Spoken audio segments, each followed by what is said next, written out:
안녕하십니까. 서울특별시의회 제285회 임시회 기획경제위원회 의정활동 소식입니다.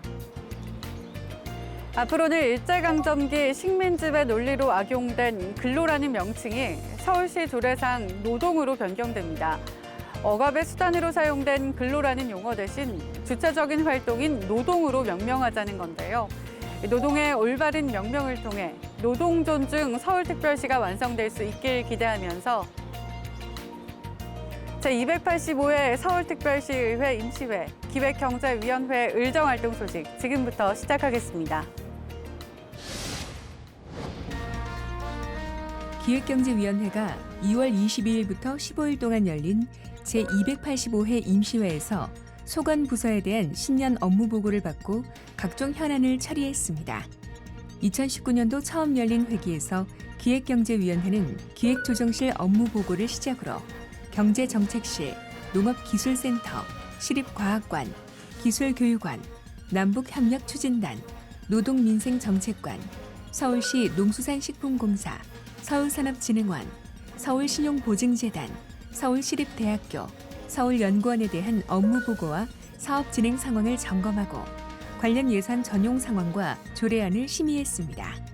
임시회 기간 동안 심의 검토된 동의안과 조례안은 서울특별시 조례 일괄 정비를 위한 조례안을 비롯해 서울특별시 남북교류 협력에 관한 조례 일부 개정 조례안 등 모두 15개 안입니다.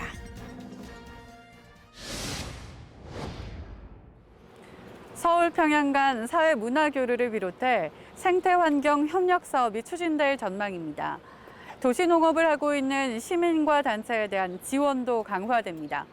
이 밖에도 어떤 논의가 이뤄졌는지 계속해서 기획경제위원회 의정활동 소식 살펴보겠습니다.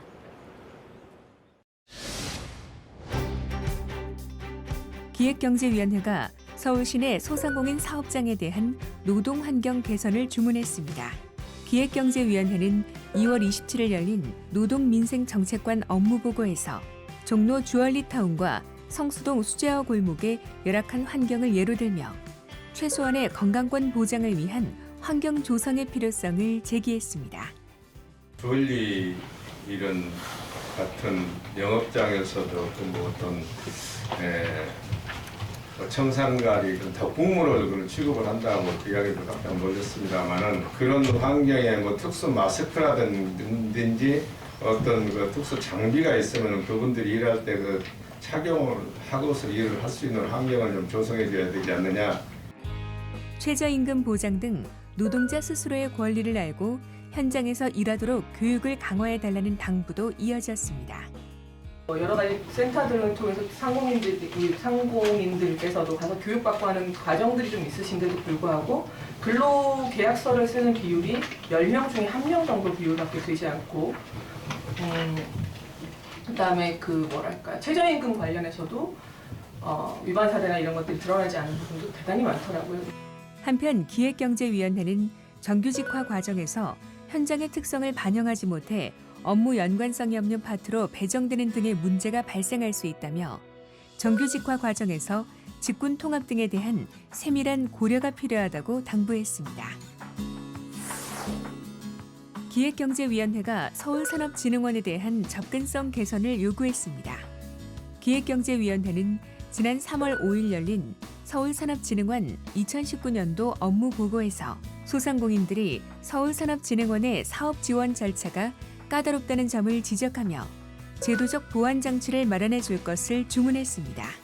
처음 시작하는 단계에서 막상 찾아가려고 하면 어딜 찾아가야 되는지도 모르고 또 찾아가면 딴 데 가라고 그러고 또 딴 데 가면 저기 찾아가라고 그러고 사실 이게 참 현실이 아닙니다. 서울시에서 역점 사업으로 추진하고 있는 제로페이에 대해서는 홍보를 강화해 줄 것을 주문했습니다. 이 창업허브에 카페라든지 매장 같은 게 있나요? 네, 있습니다.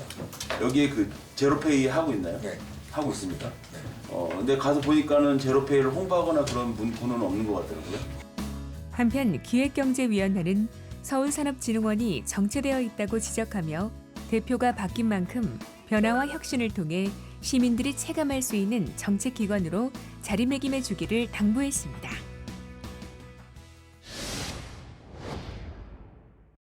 작지만 강한 기업, 바로 강소기업을 말하는데요. 서울특별시 서울형 강소기업 육성 및 지원 조례안이 본회의를 통과하면서 앞으로는 강소기업에 대한 지원과 대상이 확대됩니다. 어떤 것들이 달라지게 되는지 자세한 내용 화면을 통해 함께 보시죠.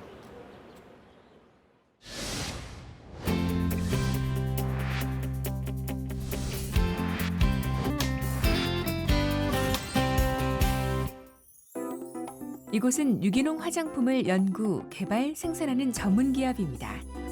2004년에 사업을 시작해 2016-17년 해외 매출 성장률 133%를 이뤄내고 있는 것이죠. 이 업체는요, 지난해 서울형 강소기업으로 선정되면서 많은 변화가 있었다고 하는데요. 과연 어떤 변화가 있었을까요? 함께 살펴보겠습니다.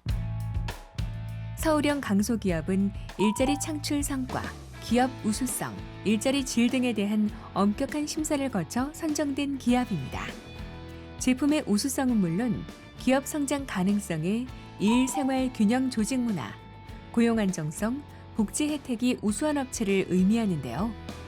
실제로 이곳은 유연 근무제, 자녀 학자금 보조, 육아휴직 제도 준수는 물론 연차별 휴가와 여행 상품권 지급, 생일 당일에는 오후에 출근하는 생일 반차 등의 직원 복지 제도를 운영하고 있습니다. 서울시 강소기업으로 선정된 기업은 청년 신규 인력 채용 시 근무 환경 개선금을 비롯한 많은 혜택을 받을 수 있는데요. 그렇게 해서 생긴 공간이 바로 이곳입니다. 시판 제품이 아닌 아르바이트생을 고용해 매일 새롭게 구운 빵과 신선한 과일을 갈아 만든 음료가 직원들을 위해 제공되고 있는 겁니다. 또한 직원들의 업무 능률을 높이기 위해 모바일 오피스 환경도 구축되었죠. 자, 업무 환경이 개선된 후에 업무에 어떤 변화가 있었나요? 네, 저희 출근길에 음악이 나오기 때문에 저희 카페에 있는 듯한 느낌이 들고, 그리고 보시면 개방되어 있는 환경이기 때문에 언제든지 팀원들하고 아이디어 공유를 할 수 있고, 저도 궁금한 점이나 팀원들과도 궁금한 점을 서로 소통을 하면서 저희 창의적인 업무를 진행을 할 수 있습니다. 서울형 강소기업이 기업 문화 성장과 일자리 창출에 두 마리 토끼를 잡고 있는 가운데 제285회 서울시의회가 서울특별시 서울형 강소기업 육성 및 지원 조례안을 통과시켰습니다. 조례안 통과로 서울형 강소기업 정의에 일, 생활 균형, 조직 문화 등이 추가되고 청년으로 한정되었던 강소기업 지원 사업 대상은 일반으로 범위가 확대됩니다. 청년들에겐 좋은 일자리를, 기업들에겐 우수한 인재를 선사하는 서울형 강소기업. 네, 이번 조례안 통과를 통해서 중소기업의 인력난과 지속적인 청년 실업 문제를 동시에 해소하고 워라밸 기업 문화를 확산하는 데 큰 역할을 해주길 기대해 봅니다. 그동안 대학생으로 제한되어 있던 대학생 학자금 대출 이자 지원 대상이 대학원생으로까지 확대됩니다.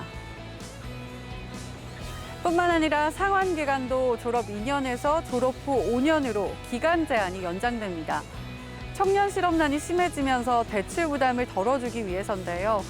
앞으로도 청년들을 위한 현실적이고 꼼꼼한 정책이 더 많아지길 바라면서 제285회 서울특별시의회 임시회 기획경제위원회 의정활동 소식은 여기까지입니다. 시청해주신 여러분 고맙습니다.